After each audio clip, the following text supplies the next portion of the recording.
Hello and welcome back to my channel. We are now going to do a very important topic called as Fajan's rule.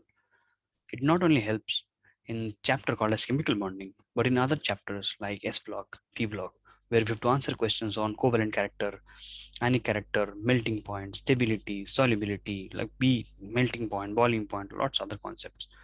So let's start understanding what Fajan's rule actually is so that we can do questions of those kind in the easiest manner possible.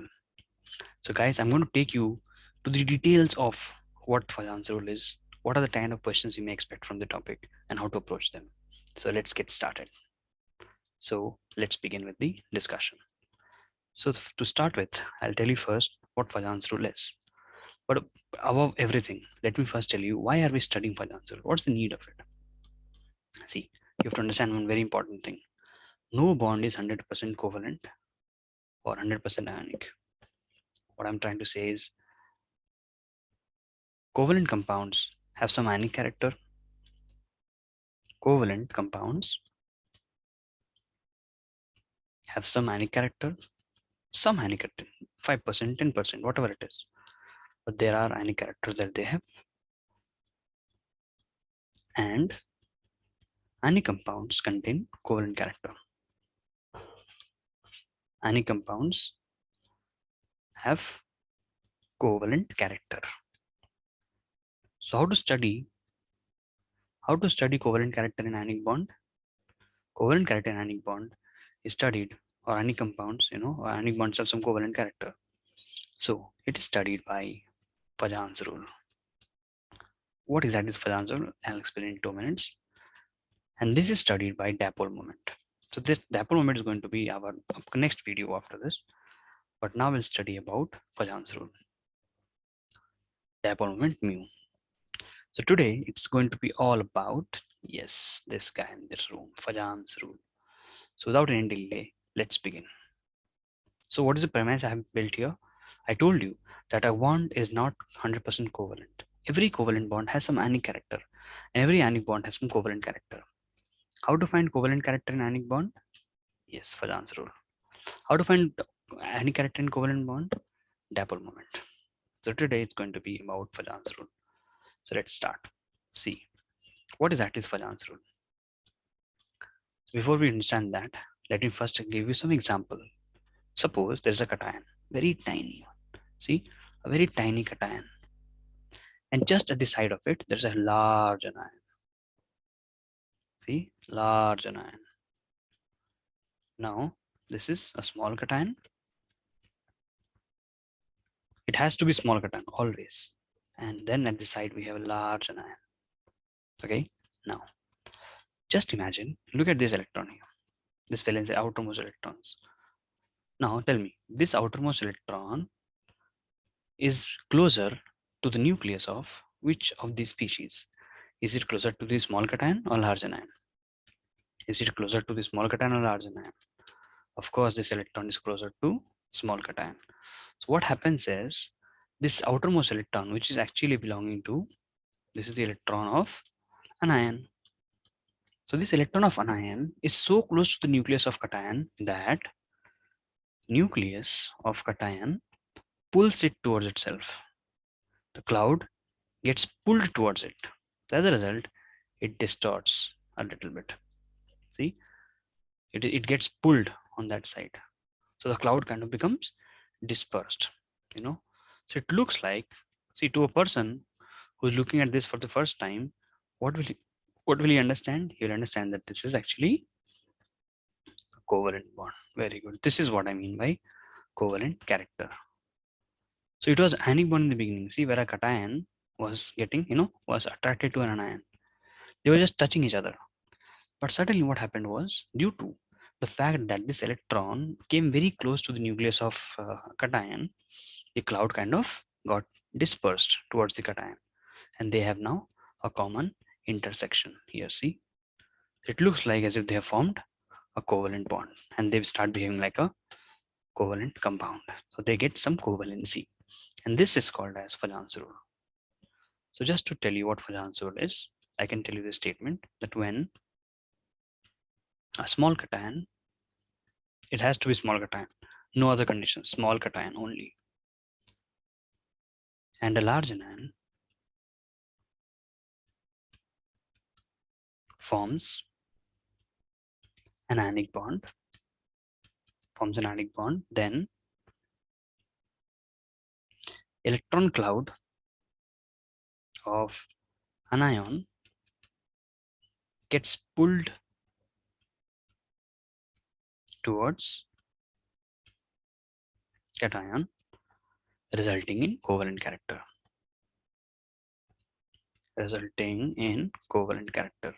And that is what makes it to have covalency. So this is how we can understand Fajan's rule. So this is what Fajan's rule in simple word is. Let's go to the next part and understand it in detail. So please take a screenshot. I can move to the next part now. Okay, let's start. Now there are terms that you must know. There's a term called as polarizing power. Polarizing power. This is actually a term which is defined for cations only. It is defined for cations. So polarizing power is defined for cations. See, cations. And what does it depends on?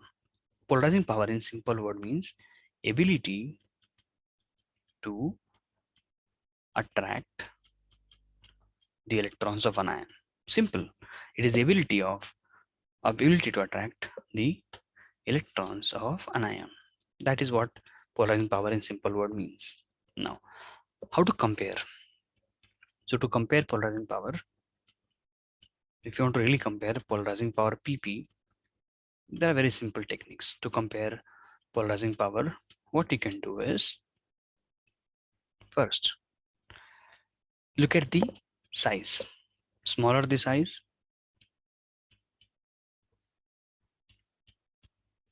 greater the polarizing power. That's it.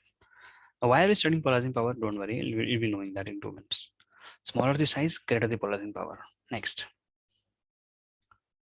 greater the charge,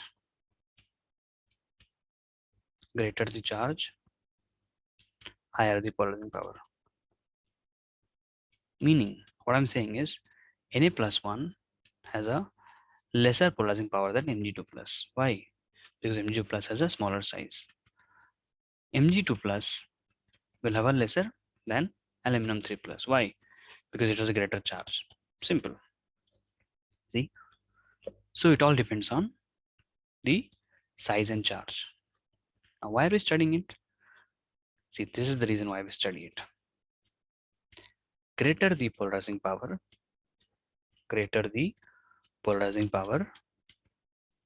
more the polarization. What exactly is polarization? This is called as polarization. See, polarization, attraction of electron towards cation is called as polarization. Simple. So, greater the polarizing power, more the polarization. Hence, greater the covalent character.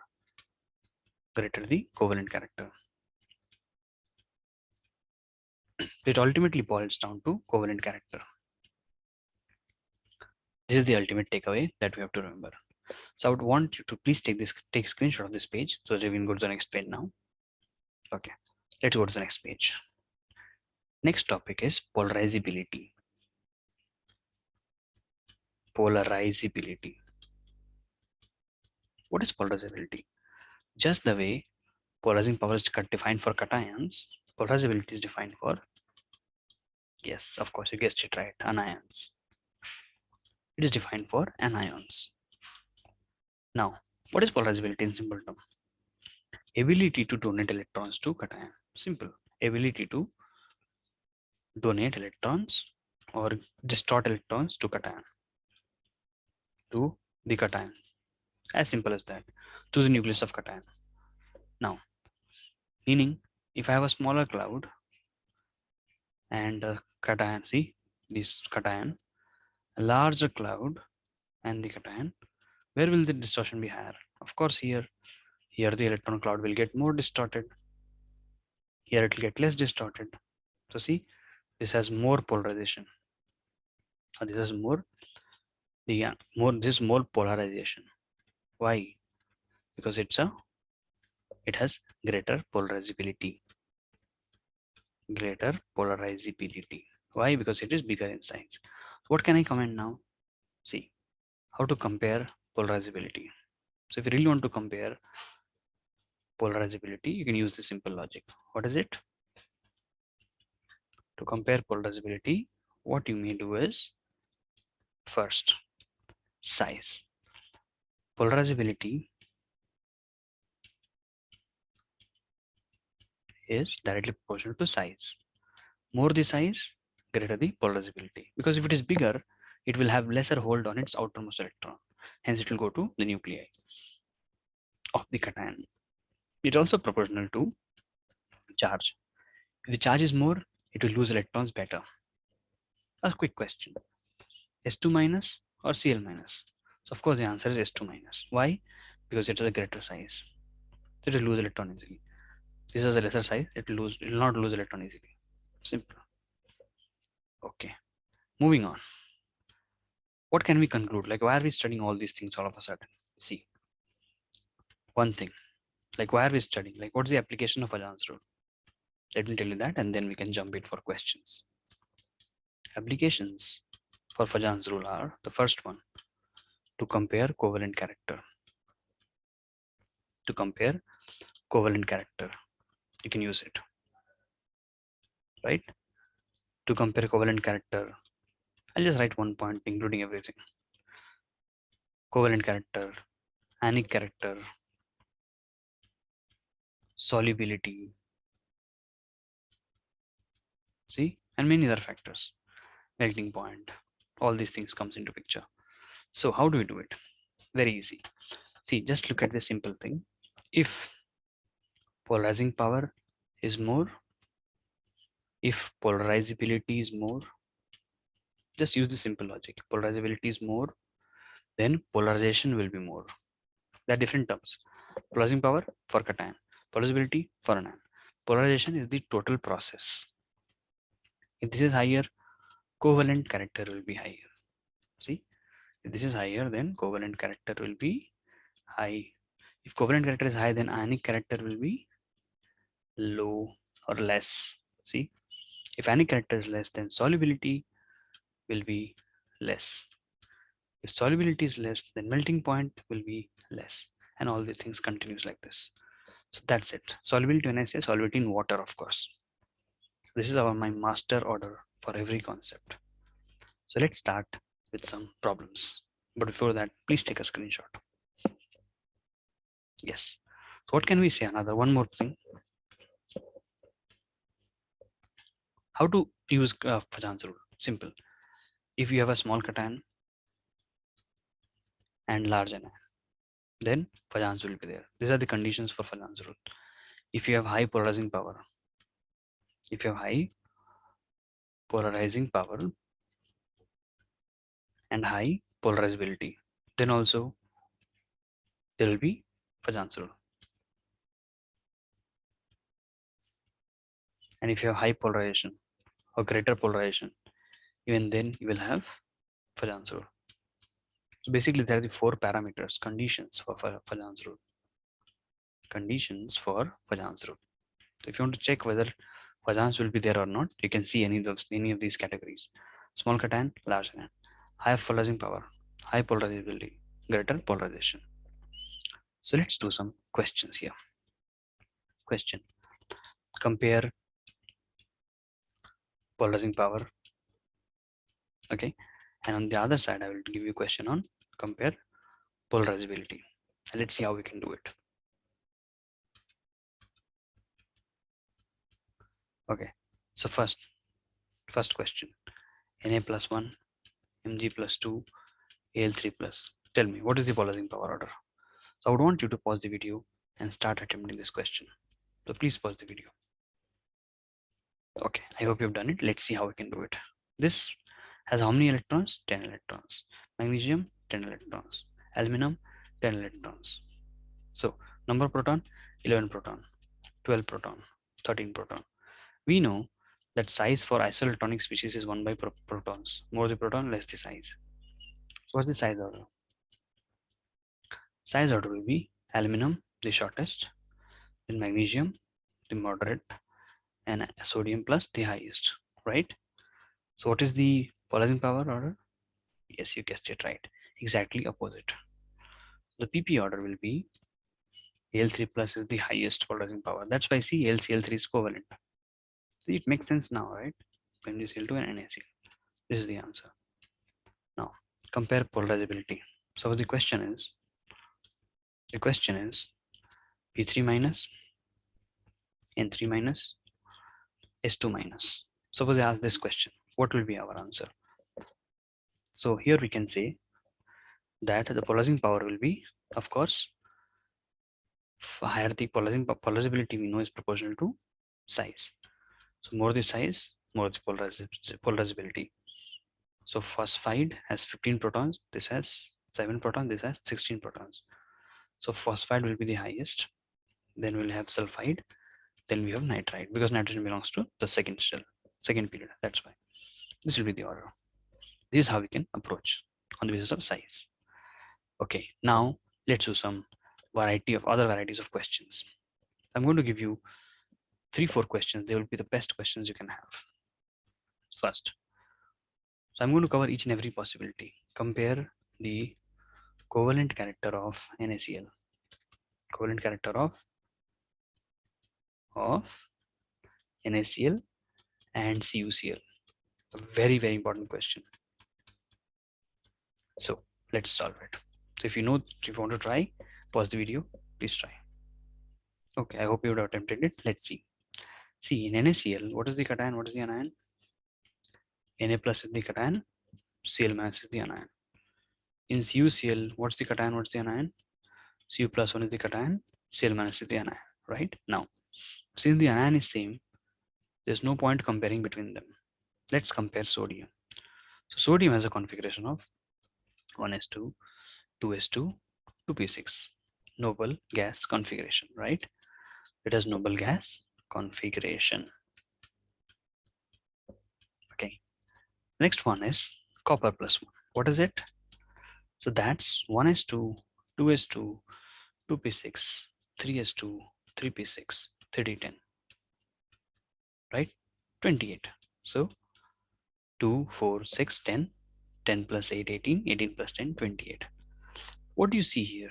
These kind of configuration, when we have ns2, np6, nd0, this kind of configuration is called as pseudo noble gas configuration.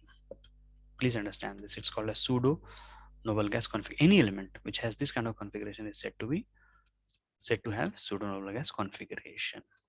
Now, which one is more covalent? Let's answer that question.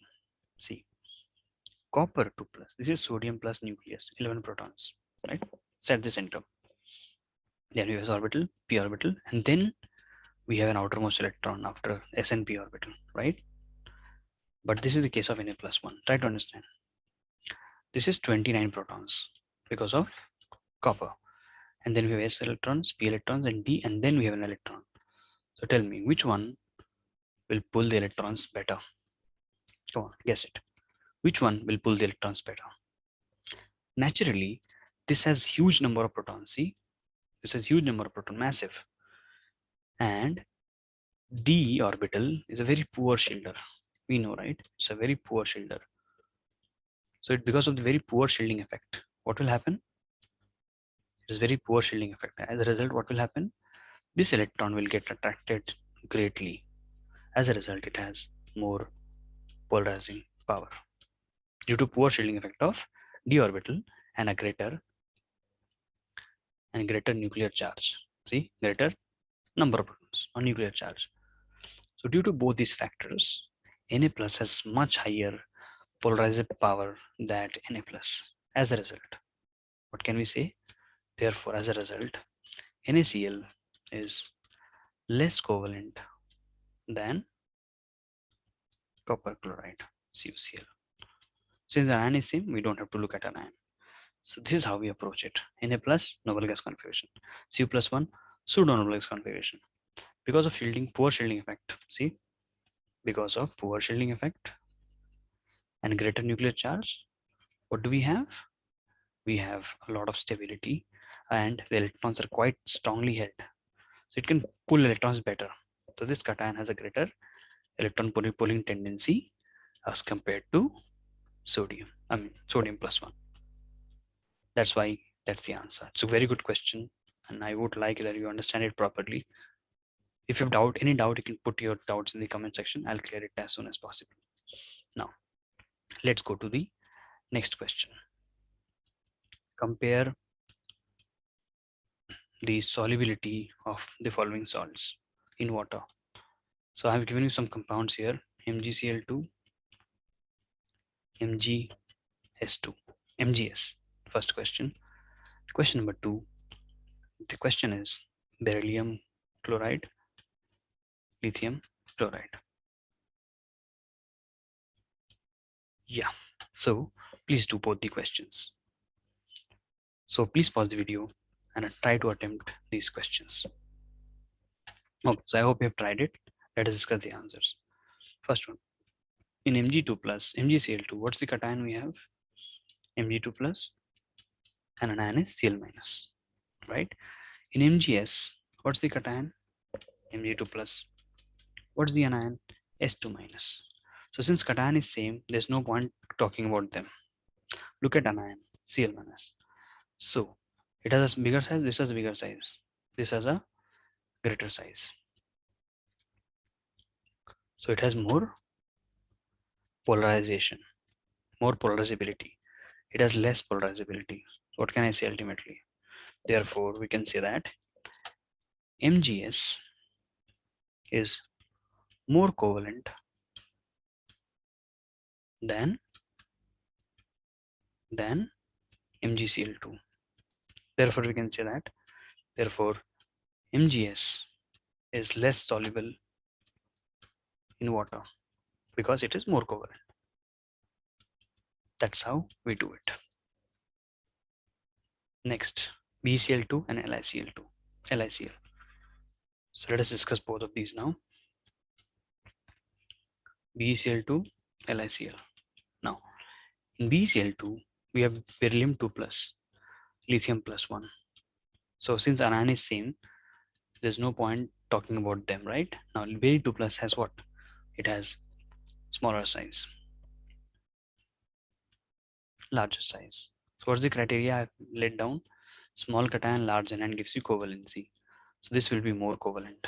Therefore, BeCl2 is more covalent than LiCl. Therefore, it is less soluble. Which is less soluble? BeCl2. Why? Because it is more covalent. So this is how we can approach questions of Fajan's rule. And the basic idea is whenever you are given a question, you should look out for two things. Yes, exactly correct. Small cation. You should look out for two things: small cation, large anion. If you don't have this option given, then you look out for the other word like polarisability and polarizing power. See here. See polarisability, polarizing power. Just at the summary I've given, yeah. So if you see that in the question has small cation, large anion, then Fajan's rule will follow. High polarizing power, Fajan's rule follow. High polarizability, Fajan's rule. Greater polarization, Fajan's rule. This is how we can do questions and approach them in the right manner. So I hope whatever we discussed was clear to you and you liked and understood whatever we've discussed in the class. So if you are clear and you understood the things we discussed, please like the video, subscribe to my channel and share it to your friends. The subscribe button is right below the video's description. Just at the side of the video, you know where it is, right? So please click on it and spread this video to the people in need. So with this is Kunal Kumar Singh signing off. Thank you so much.